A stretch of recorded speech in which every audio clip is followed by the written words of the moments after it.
And assassinations, as we know in this country, permanently, dramatically, cruelly changed the course of history.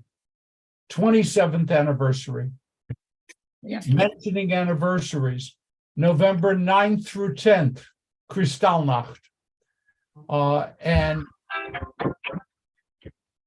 we must never, never, never allow Kristallnacht to disappear from our memories and our concerns. November 9th through 10th, 1938, the night of broken glass, Crystal Night, Kristallnacht, 1938. And I mention it in the context of dramatically rising anti-Semitism in the United States. One cannot separate one event from another reality. I don't know what I just said, but I feel a connection, and it's not a happy connection. Kristallnacht, November 9 through 10, 1938. Those of you who've been with me over the years know that in the 1960s, I made a promise to a woman who had experienced Kristallnacht that I would never fail to mention Kristallnacht on its date. And today I am keeping faith with that promise. Okay, now just to change things around a little bit, Rabbi Zev Farber, very bright guy, good guy, wrote something about Torah. I just think it would be a great change of pace. He wrote the following: Torah is considered to be Eitz Chaim, a living tree. This is a beautiful metaphor that the rabbis then apply to the Torah, like a tree. The divine message, the Torah, listen to this, must be constantly nourished. It must breathe the air of the surroundings and be fed with its nutrients. It must get enough sunlight and have its branches tended. In return for proper care, the living tree, Eitz Chaim, Torah, gives the world its oxygen, without which none of us could remain alive. As Jews, the Torah supplies our oxygen, and in order for it to remain a sustaining force, we must take care of it and allow it to grow. Like a tree, lock Torah up in a dark room, and it will begin to wither. Beautiful. Very, very, very lovely thing. Okay, calendar. Jim, are you here? I didn't, Yes, hi, Jim. Tell us about you have to unmute, Jim. Yes, done. Okay, tonight we're going to discuss a lovely film called Sometimes, Always, Never, and it stars Bill Nighy, who's in About Time, which we saw a couple months ago. And it's about a very troubled family. It's mostly a father-son relationship story, but there's a second son who's missing. And he stormed out of the house over a game of Scrabble, of which the whole family is very skilled at. And the father has spent 20 years plus searching for him online by playing Scrabble online.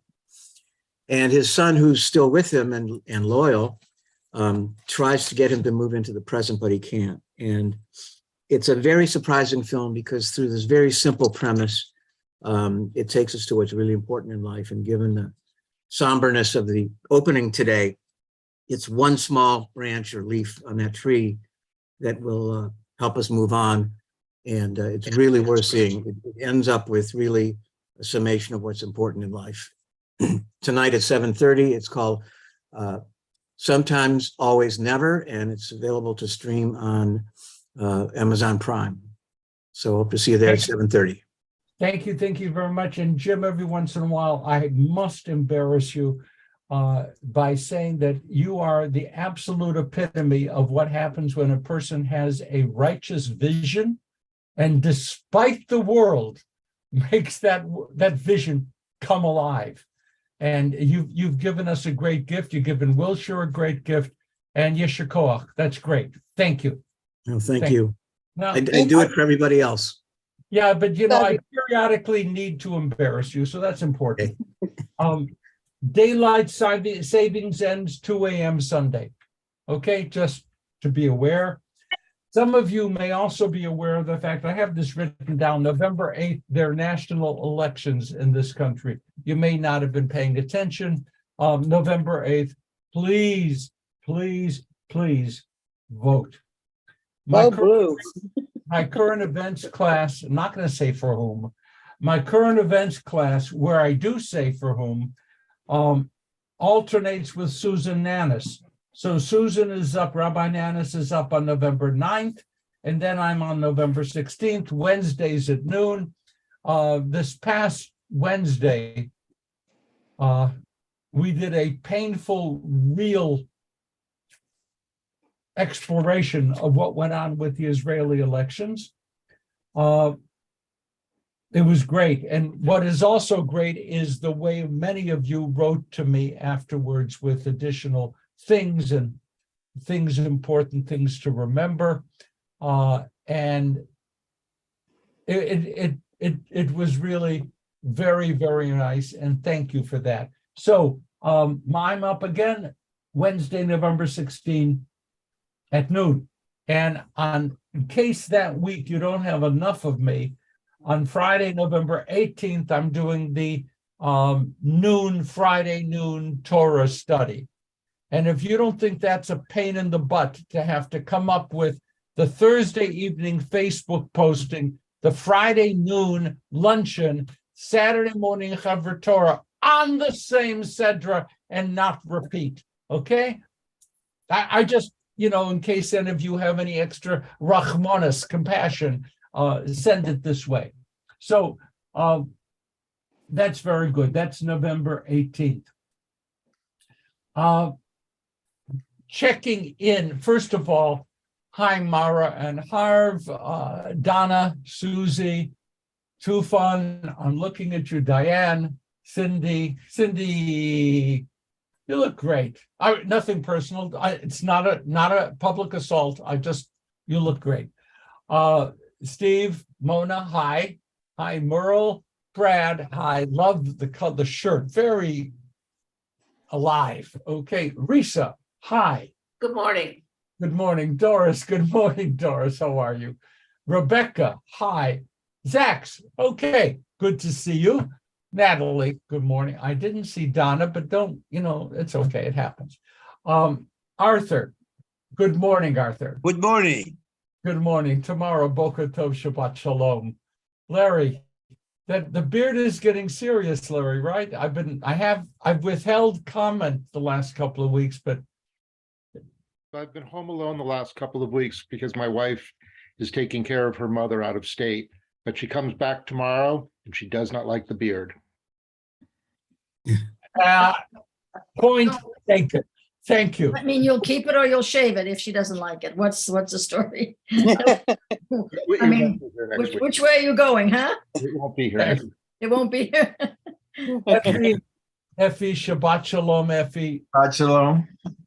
So good to see you. We're sending you love. Thank you. Jim, Shabbat Shalom.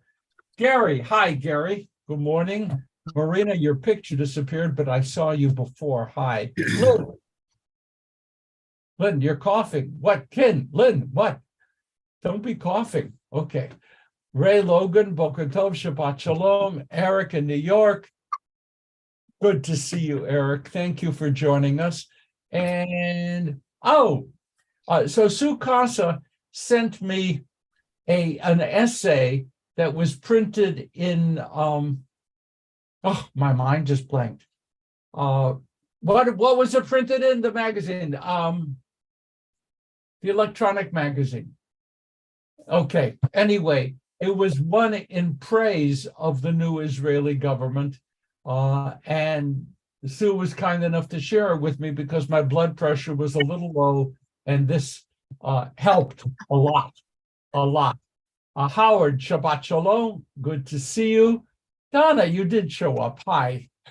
I was just bitterly complaining. Kevin is on phone someplace. I don't know where he is, but someplace on phone. Hannah, Joseph Perling, Shabbat Shalom. Ray Kusarin, Shabbat Shalom. Maya Levin. Oh, granddaughter, Maya Levin. Hi. Shabbat shalom. Shabbat Shalom. Karen Sarachik. Lorraine, good to see you again. Shabbat Shalom. Good to see everybody. Thank you. Oh, it's a pleasure. I think I've covered everybody. We're going to go to work. Joseph Perling, to everyone, Shabbat Shalom. Yes, yes, we are community. Now, to start things off, I would like to turn to page 82 in the Women's Commentary. 82 in the Women's Commentary. The provost of the Hebrew College and one who worked in partnership with Tamara in the Women's Commentary wrote this about our Sedra Lech Lecha. Page 82. I will read it. Rabbi, can you tell us where it is in the other books, please? I have a Torah. It's not. It's not. This is a poem in the Women's Commentary. Oh, this is, okay. Well, okay. Go forth on a journey. Go by yourself. Standing at a crossroads, you venture from the known to the unknown. Some journeys must be made alone. Go to yourself. Spiral inward and unwrap your past and your potential. Remember, the soul which you have made is unique and holy. Go. The first was go by yourself. The second paragraph, go to yourself. The third paragraph, go for yourself. Smile the fragrance which spreads across the land as you roam and wander. Refresh yourself under the tree which grows by a spring at the side of the road. Make your name great, and may your life be a blessing. A poem by Andrea Weiss on Lech Lecha. On Lech Lecha. Okay, so we are starting off on Genesis 15:5, Plout 97, Genesis 15. WRJ 69. So 15:5. Genesis Repeat the chapter and verse, Rabbi. 97, WRJ 69. We're going to look at it. This is Could you repeat the chapter and verse? 15:5, Effie. Thank you. 15:5. 15:5. And yeah, so Plout 97.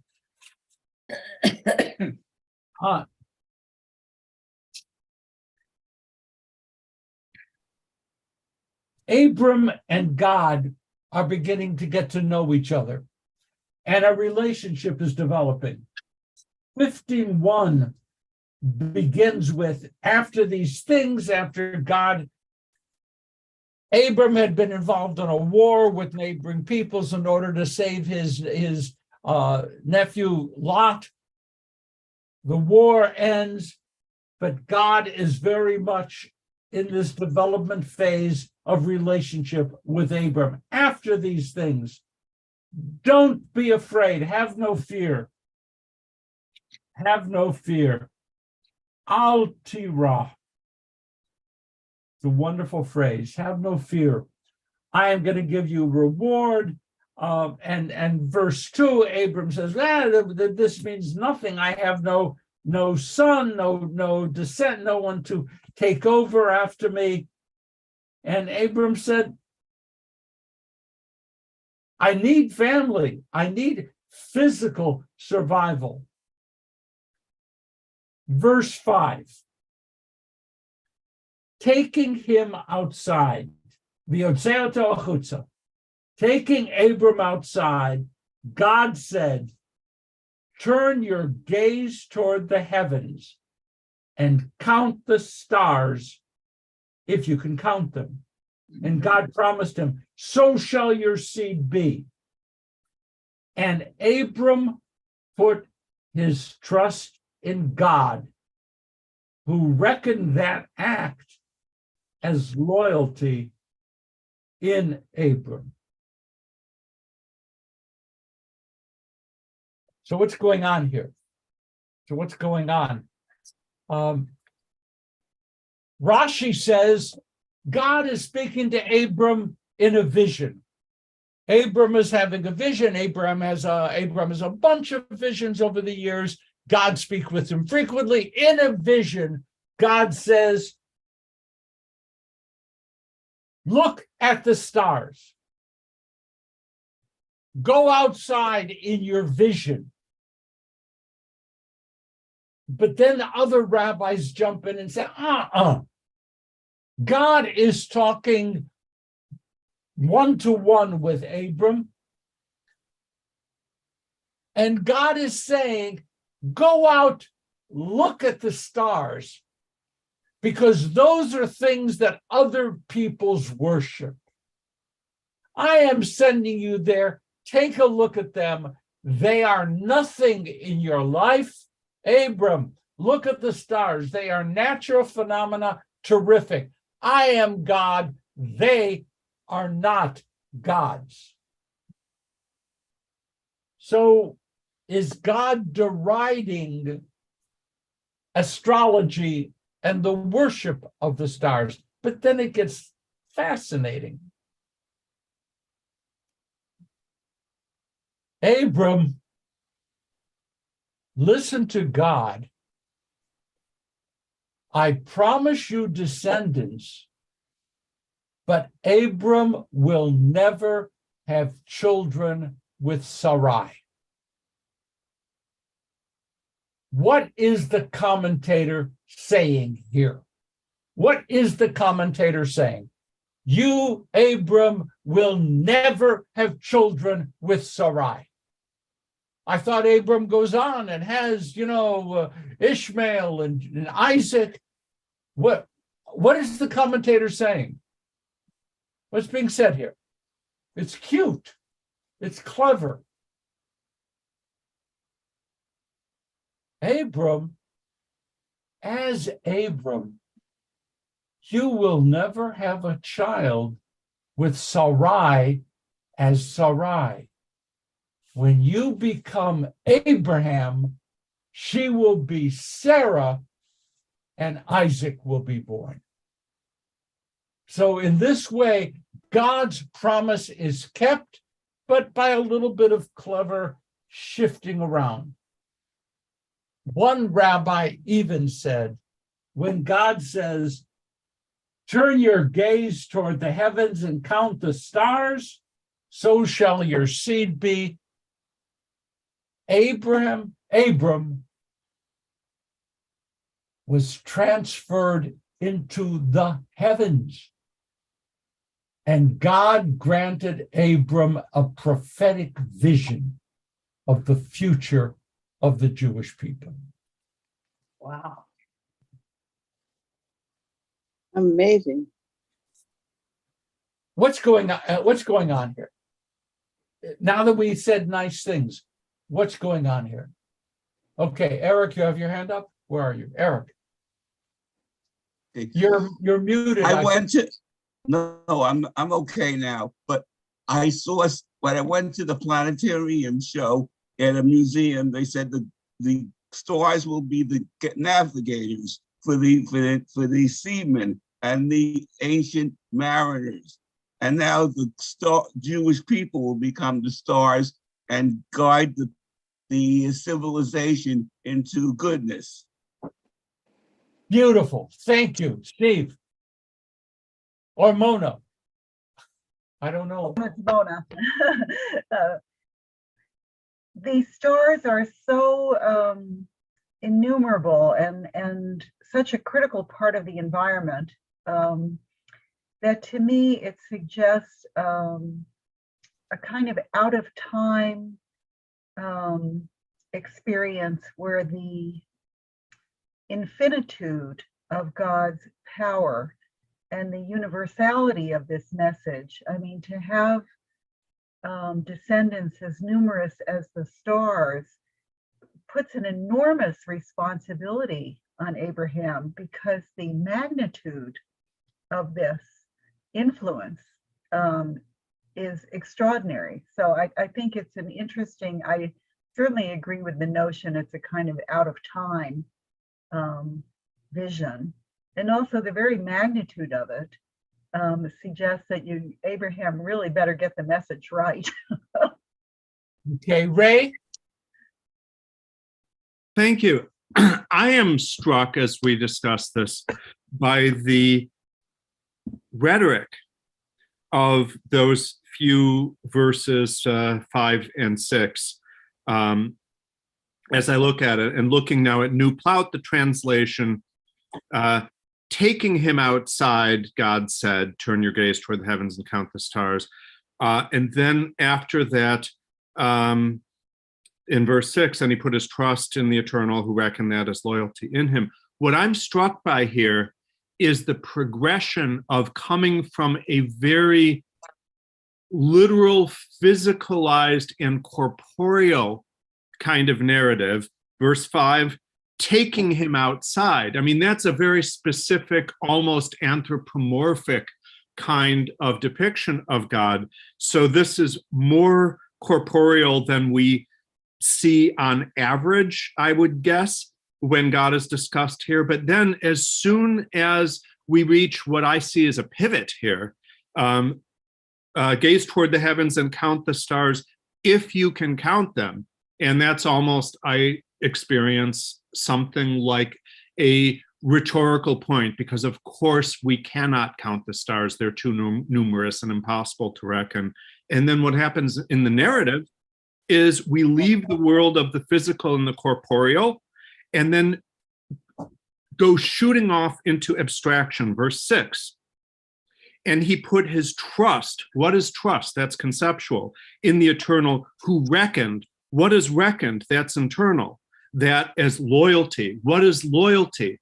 That is a sentiment. These are all abstractions. So we come from a very physical, corporeal depiction to an extremely unreckonable, vaporous depiction as soon as we have the problem of counting the stars. I find that fascinating.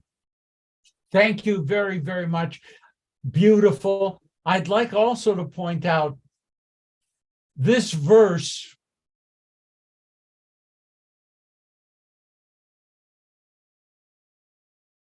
has become a point of contention of Jews against God. Nice promise, God. It never happened. And there are fascinating ways in which medieval modern rabbis deal with that kind of a challenge. One is by giving the Jewish people Torah and the Jewish people giving Torah to the world is comprised of our children, and that the essence of the Jewish people is not to be reckoned by blood connections alone.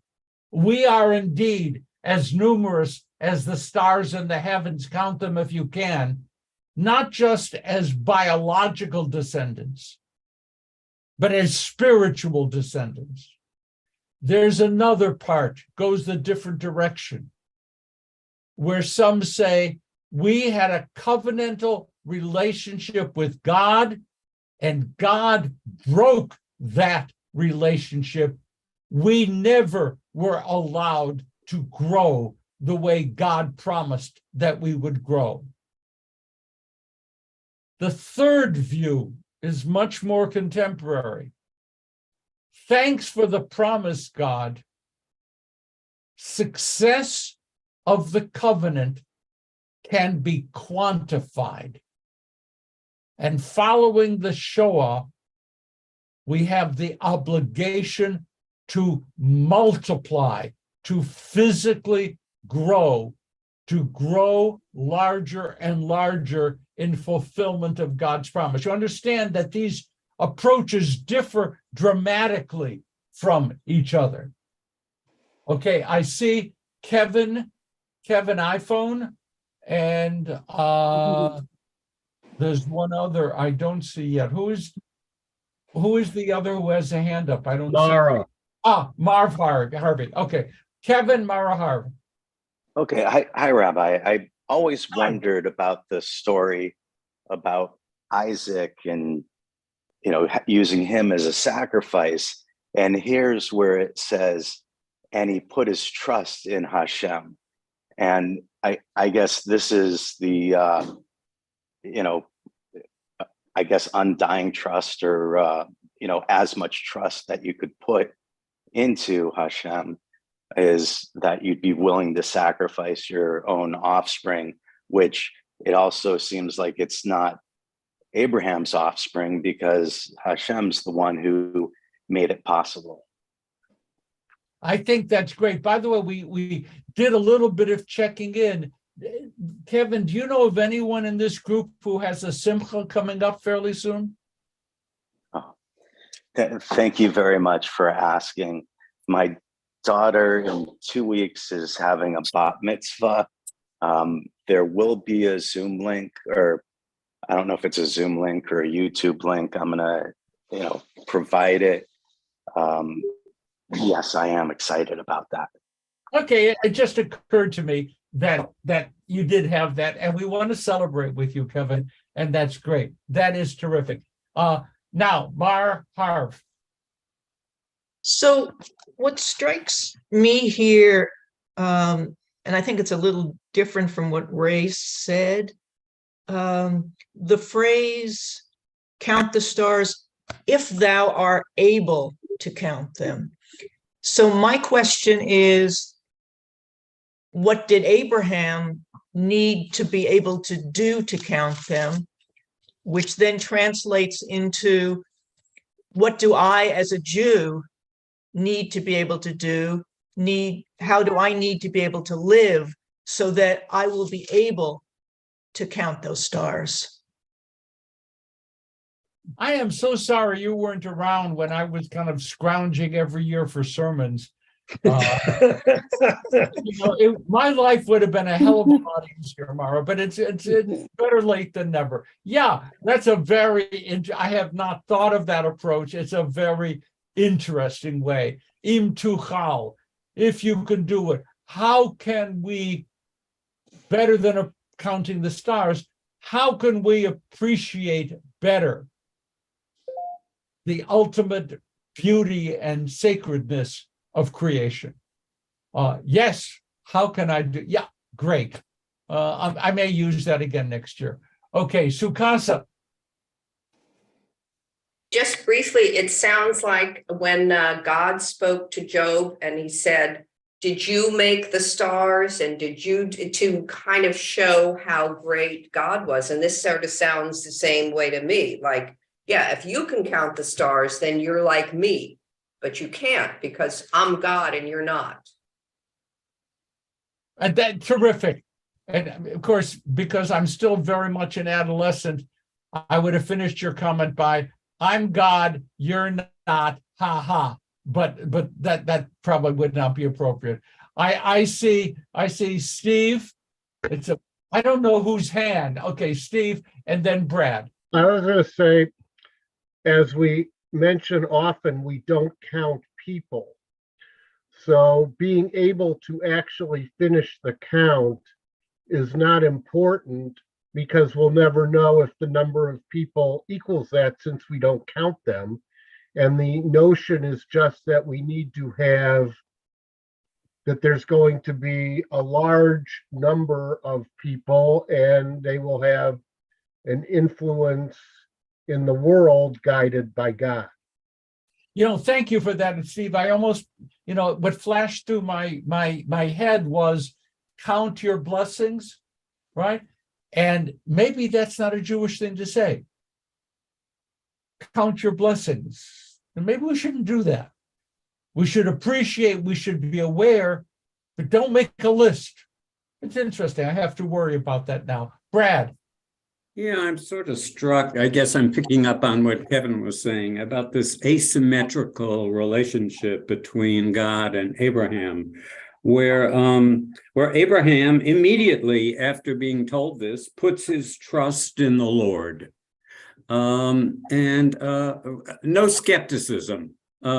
Despite his age, despite the fact that he's born no children as of this point, and yet God is continually skeptical of us, and in particular of Abraham, as exhibited in the Abraham Isaac story. So this question of some, of skepticism and this at the heart of this relationship. This asymmetrical relationship. I get it. I am just being happy. These are wonderful, wonderful. The asymmetrical. I want to get to verse 6 because guess what? Verse 6 is a cornerstone verse in the evolution of Christian theology. Okay? And I don't want to let that pass. We're going to get to it. But there were a couple of hands up. Kevin, Donna. Kevin? You still have your hand up? Or is it? Okay, we'll go to Donna. Okay, I wanted to flip the pancake over about this God being skeptical of us. I don't believe that he is. I have a, maybe it's because I was alone as a child and all the things that happened, like orphans kind of. I always talked to the Lord.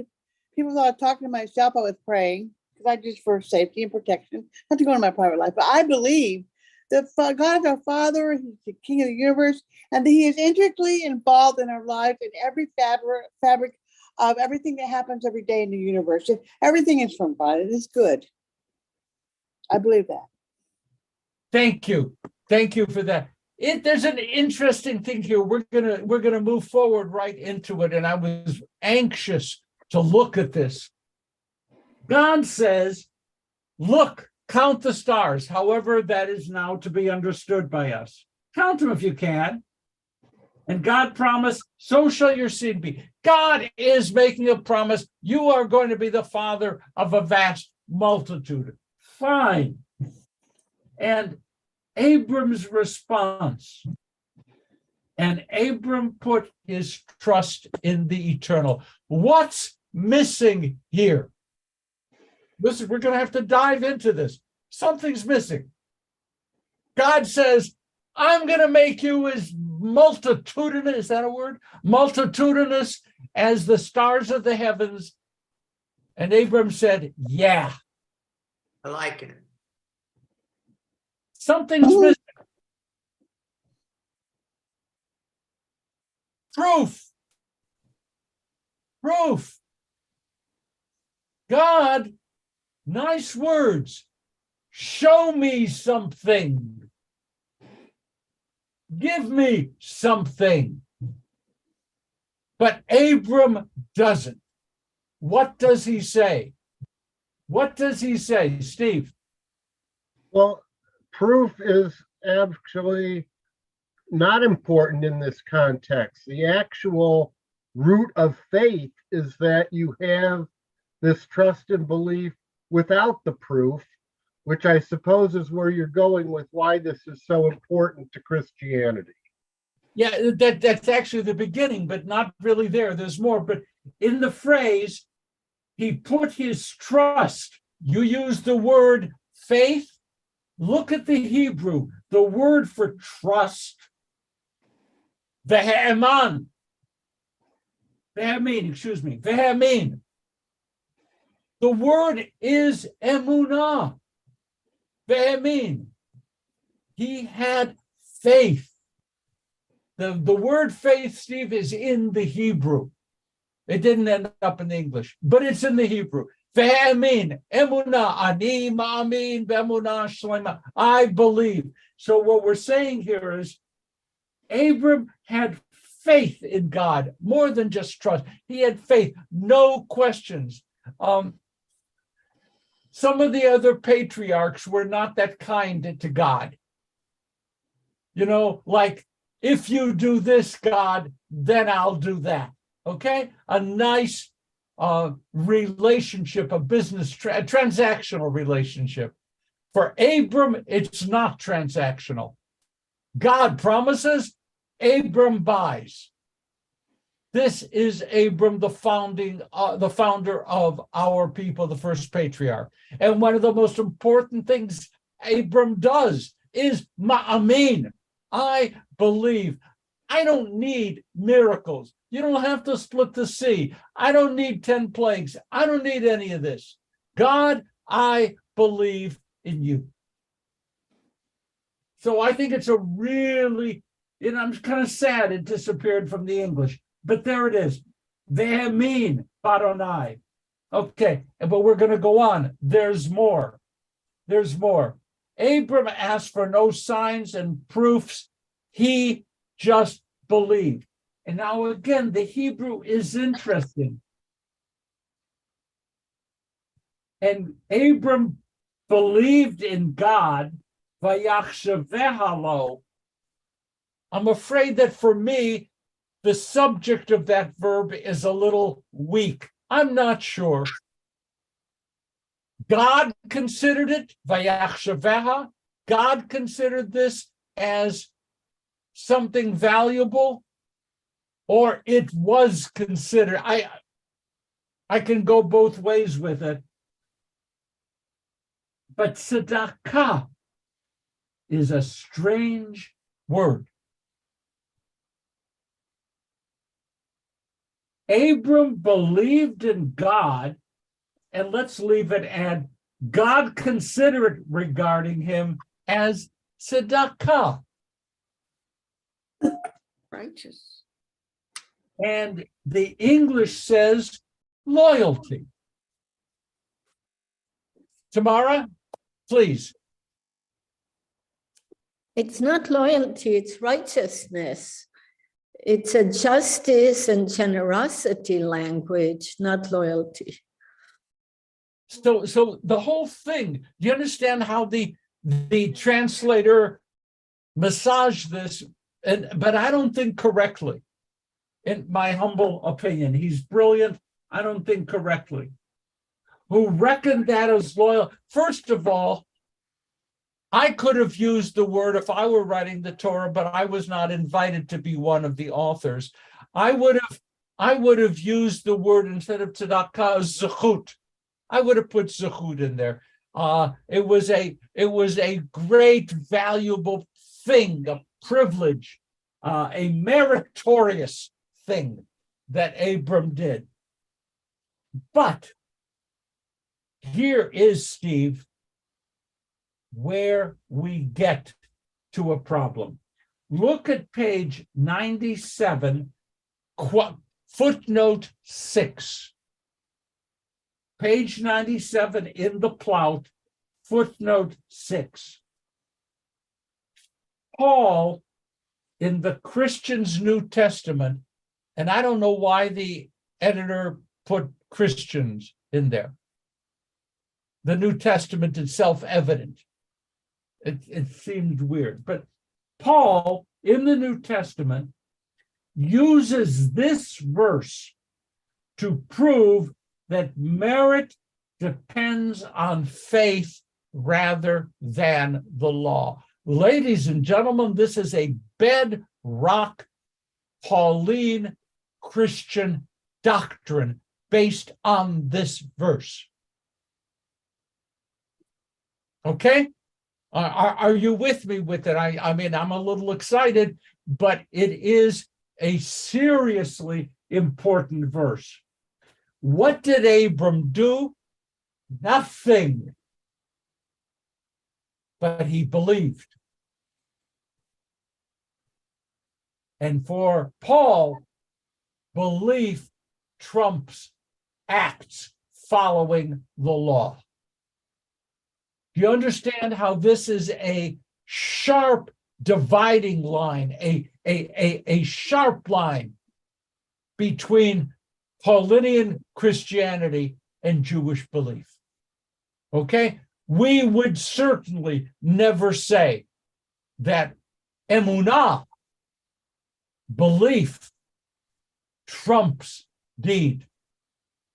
We would say, lo hamidrash ikar ela hama'aseh. It's not all these conversations and study that matters. It's the acts. Major fundamental dividing line, Christianity and Judaism, and the word that is used within Christian theology is justification. Do you know the word justification as used in Christian theology? Justification. Justification, tomorrow you're going to correct me, but I'm going to try. Justification is moving into a state of grace, to be justified. So it's not the way we use the word justify. Can you justify your statement? No. To be justified is to be rendered just by moving into a state of grace. And for Christian theology, moving into a state of grace, the technical term is justification. Moving into a state of grace is an act of faith. Tamara? You okay? Okay. There's nothing to add. You said it. I would add that one other book in the New Testament attributed to James, the brother of Jesus, actually goes against the Apostle Paul and says it is both faith and the law. But Christian theology went with Paul and made the distinction that you're making, that all you have to do is have faith, and anything else is either irrelevant or extra. Right. And by the way, that is in the footnote 6.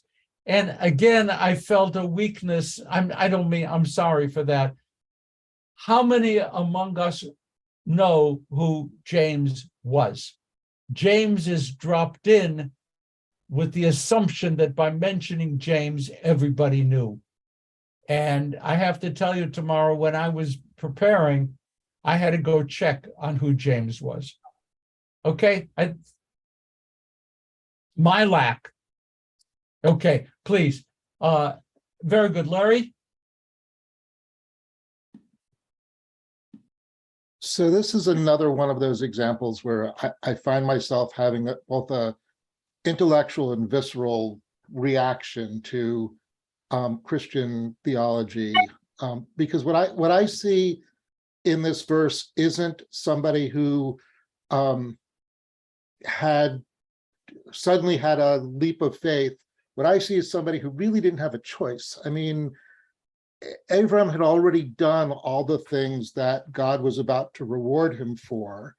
And God says, in essence, the thing you want is something that is so big you can't even imagine it or count it or reckon with it.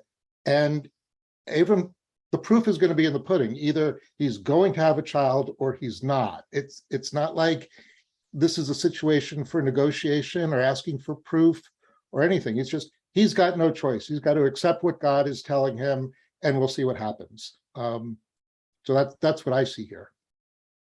You know, dealing with God is tricky. You understand that, and I've said this before, I love quoting myself, that getting too close to God is dangerous. Once you get on God's watch list, it's not all roses. There are thorns, and getting close to God is dangerous. And thank you for raising that. I see Eric. Okay, you're muted, I think. Okay.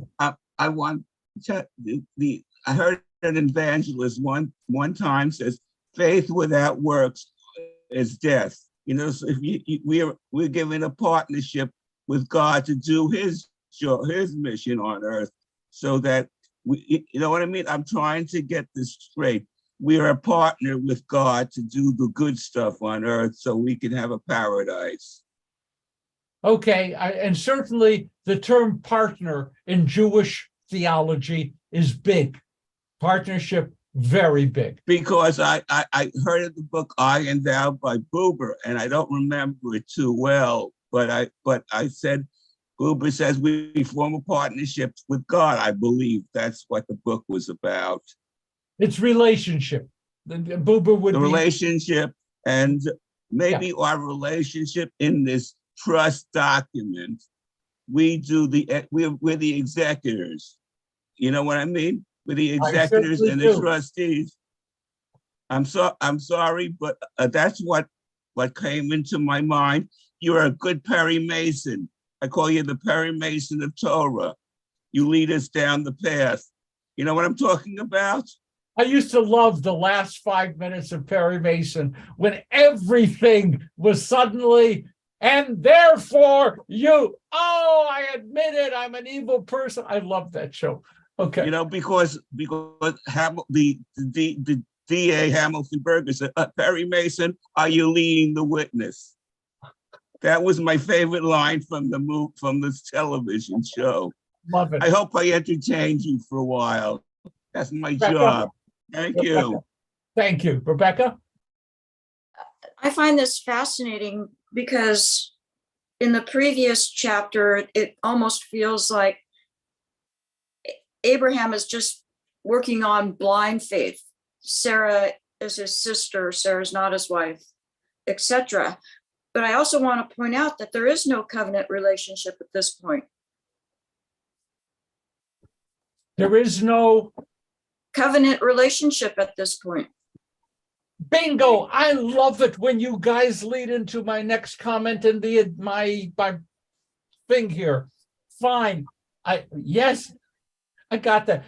My text says, look at verse 59. That's where the covenant begins. But I'm not going to jump there. But you got it perfectly.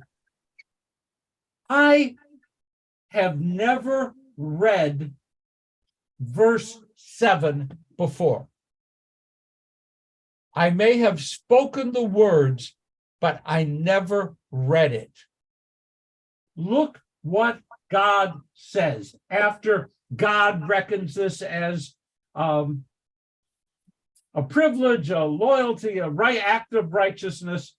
God says to him, I am the eternal who brought you out of Ur of the Chaldeans to give you this land as an inheritance. Have you ever heard that formulation? What did he say here? I am the eternal who brought you out of. Yes, brought you out of Egypt.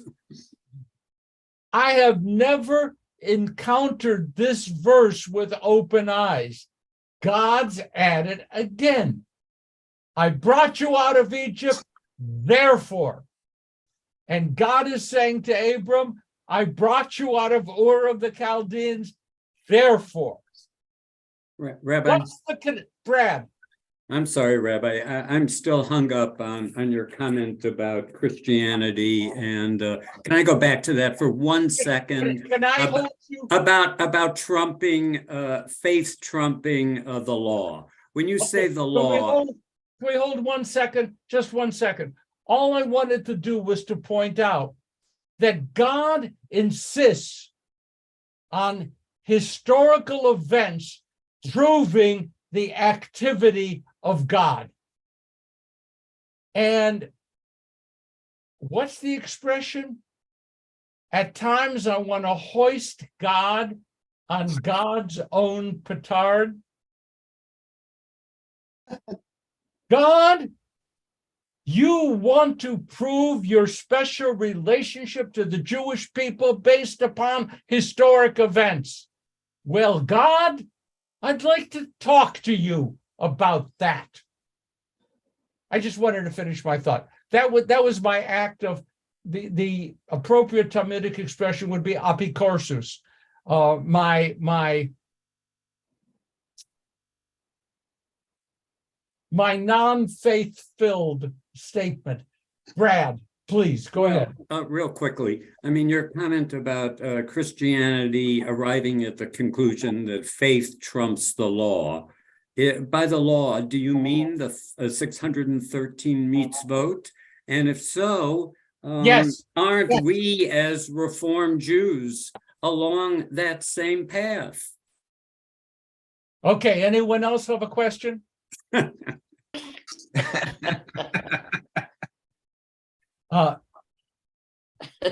Brad, that cuts way too close. Shame on you.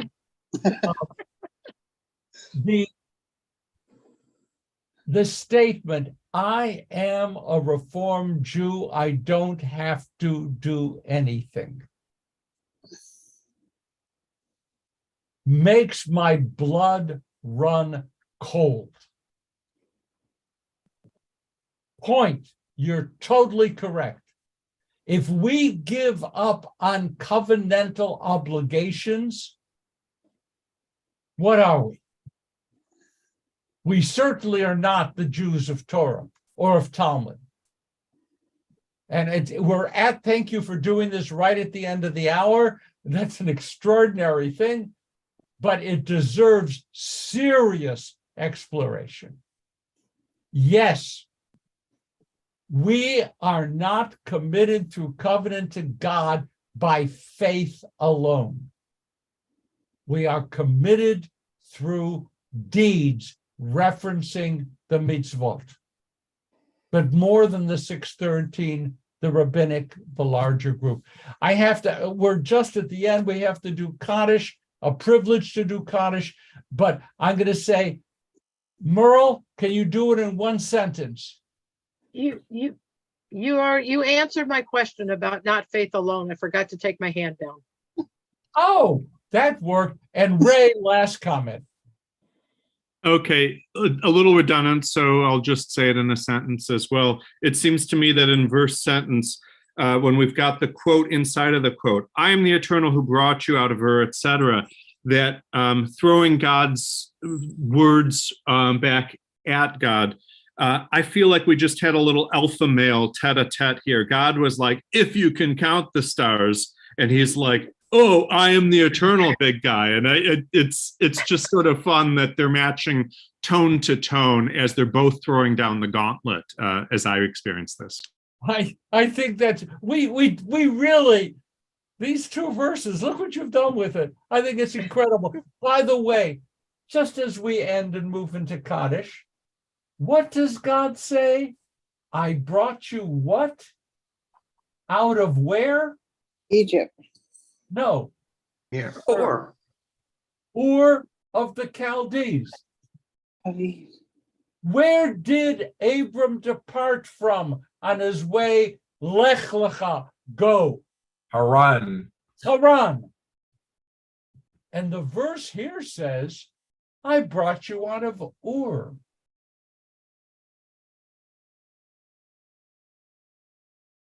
That's all. We have a problem here that's really in the text. And I'm going to leave it there because that's what life is all about.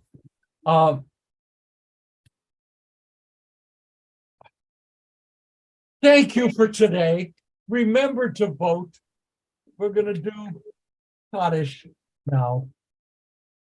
Those who have passed away during the past month, Rachel Avtalion, Joy Cohn, Mark Cordova, Kenton Crooms, David Dragon, Shirley Baskin Famillion, Magdalena Gilbert, Harvey Caden, Barry Robert Katz, Shuli Katz, Regina Kleiner, Ann Lauterbach, Sidney Gary Morantz, Philip Marber, Reisa Nachshon, Philip Rubin, Ephraim Rudin, Mordechai Schlush. Your sites, the anniversaries of their deaths of the following occurred during the past week. Robert Adler, Joel Amarilla, Rose Arnold, Matt Barish, Rose Baruch, Joshua Reuben Berman, Jerome Irwin Blatt, Benjamin Block, Georgette Bloom, Sarah Blum, Esther Brandt, Ruth Brownstein, Stephen David Broidy, Gertrude Bubar, Harry Bookbird, Berg, Gil Cates, Solana Rose Chait, Rose Shannon, Gadian Khan, Alice Colford, Irving Coleman, Harry Davids, Solomon Ehrlich, Rena Eliashtar, Dorothy Tifford Foreman, Ray Friedman, Melvin Gantman, Ruth Gershon, Gunther Goldschmidt, Bernard Good, Ruth Good, Lillian Gordon, Anthony Greenberg, Jesse Gross, Roland Gumpert, Herbert Hamrell,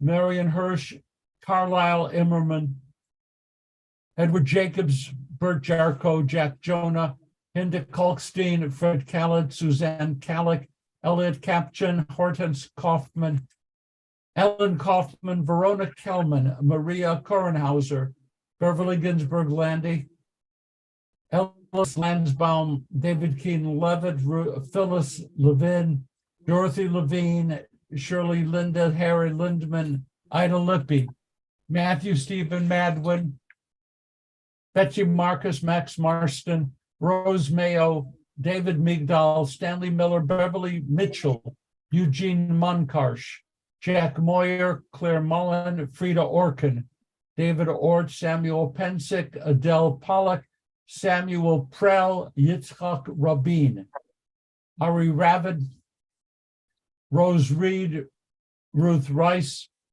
Louise Rhodes, Max Rice, Mildred Rodstein, Sally Rove, Helen Rose, Erwin Rosen, Benjamin Rosenbaum, Sidney Rosenberg, Erwin Rosenblum, Henry Rosenwald, Mildred Roth, Stuart Sashi, Elisa Schiller, James Schroeder, Raymond Schwartz, Ruth Siegel, Nathan Sills, Lee Allen Solomon, Edward Solitar, Bella Spiegelman, Raymond Sprague, Bunny Schreer, Leonard Schreer, Marcella Stillerman, Alfred Strasburger Jr., Walker Strauss Jr., Marvin Sussman, Rose Tapper, Mina Torkian, Leon Trebech, Stephen Wagmeister, Dixon Walney, Patricia Weiner, Morris Weinstein, Barbara Werlin, Jill White, Tova Weinyaert, Milton Weintraub, Augusta Zipperman, Michelle Zuckerman.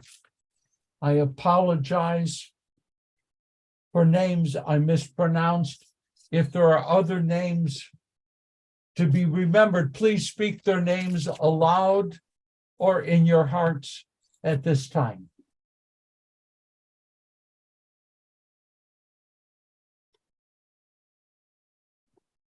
Yitkadal, Yitkadash, Yalma, Yalma, Virate, Yamlich,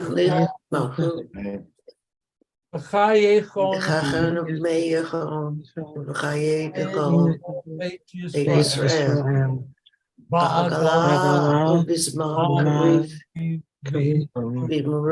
Amen.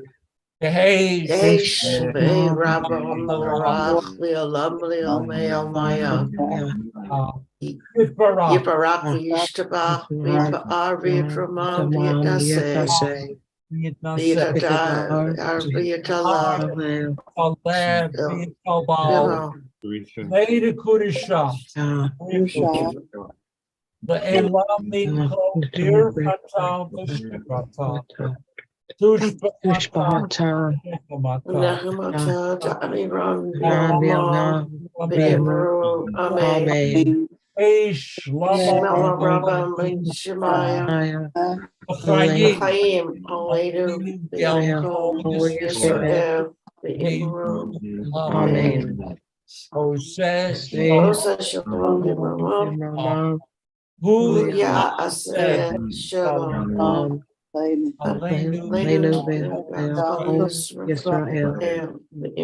Israel, Amen. May God who makes peace in the high places make peace in our hearts. Make peace in our homes. Make peace in the household of Israel. Make peace among all the families and nations of earth. And let us say, Amen. Amen. Shabbat shalom. Shabbat shalom. Shabbat shalom. Thank you. See you at the movies. Shabbat shalom. Yeah. Shabbat shalom. Bye. Have a Shabbat good day. shalom. Shabbat shalom. Thank you. Buddy, thank you so much for today. Don't forget to vote. Thank you. Vote. Yes, go blue. Shabbat shalom.